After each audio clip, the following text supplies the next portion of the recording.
What's up, everybody? Welcome to Podcast Now Plus. I'm Alex, and in this video, I want to talk about the Nemesis system in this Batman game. Now, obviously, I don't make as many videos on Batman on this channel as I do on Podcast Now, but yes, it's the same Alex from Podcast Now talking about Batman here. But honestly, I wanted to have a talk about this. This was something that came out around, I think, on June 30th, so like 2 days ago from when you guys are seeing it. I actually have another Batman video going up on Podcast Now today, so some dual action going on. But this comes from KC Walsh, and now this is the guy who works at that GWW, which is also the same place, same website that another guy who talked about a Superman game that we talked about yesterday. So they're all kind of connected in that way. But here's what he said. Just a reminder, here's what I heard about the new Batman game from someone who worked on it in the beginning. The Bat family is playable, multiple factions, including a Nemesis system that includes the GCPD, Owls were the main antagonists, connections to other games. Can August come quick enough? Now, really, the Nemesis system is definitely something that stands out. People have even been telling me that. Now, I actually had talked about the Nemesis system almost a year ago. I had said that this game needs the Nemesis system, that was an amazing thing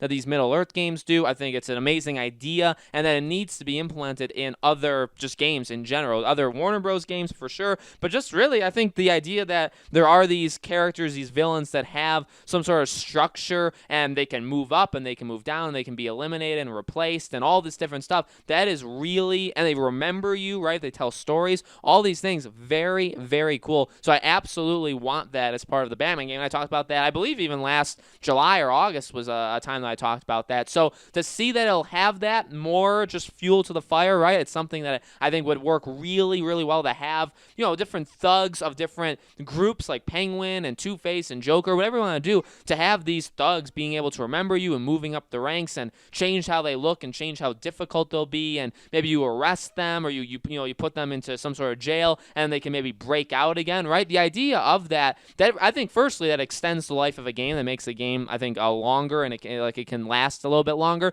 but it also just improves it. I really think that's an absolutely fantastic idea. The Court of Owls being the main antagonist, that's nothing new, right? We figured that unless they did some radical change, that was always going to be the case. The Bat family's playable, we knew that. Connection to other games, so that one is the weird one where, and he says, when I heard about the new Batman game from someone who worked on it in the beginning, did it change at some point to be a reboot, or this soft reboot, do we have to start thinking about, now when we say soft reboot, what we mean also is that it's a Batman game, but they're going to forget the events of the past games. I guess we should start asking ourselves, though, of how specific are they going to be at forgetting the events of the past game? Did, like, Arkham Asylum or City or something in those games, did they happen, but the game overall maybe didn't? You know what I mean? So, and we have kind of talked about that. Do they pick specific things that happen, but not the overall game? Obviously, literally in each game, there are massive, like, there's Hugo Strange and his whole entire thing, Ra's al Ghul in City, and also the fact that Joker dies at the end, right?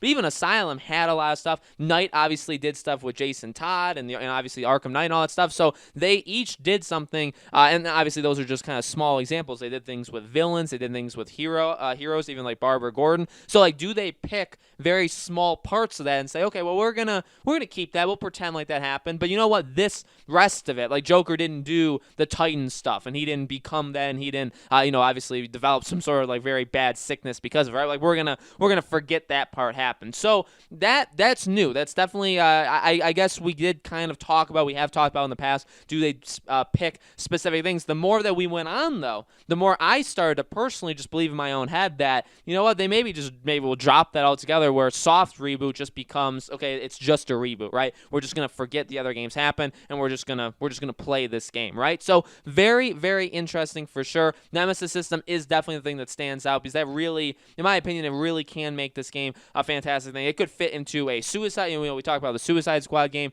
from Rocksteady. That could really work there as well. There's no doubt about it. That can be a really, really cool thing. The potential for a Nemesis system in Batman games, in DC games, in any superhero game, even like a Spider-Man, I would love to see implement something like that. You have all of these different villains that we've seen before. Sounds like Spider-Man 2 is going to be even bigger with even more villains. To have some sort of, again, like a structure or like just some sort of like lineage basically, and to have these characters being able to move up and down it, I love it. I obviously would like the next Middle-earth game, the third game, to obviously do even more stuff because they've improved that so much even from the first game. So very, very exciting stuff, guys. Let me know in the comments below, what do you think? Do you want the Nemesis system included in this game? Do you think that it will actually connect to the other games, that they'll maybe reference it, that they'll pick certain things, and what things do you think will actually be picked? Let me know. As always, make sure you guys are subscribed to this YouTube channel. Hit the bell icon so you guys know when these videos go up, and thank you so much for watching, guys. I truly appreciate it. I hope to see you all on tomorrow's video.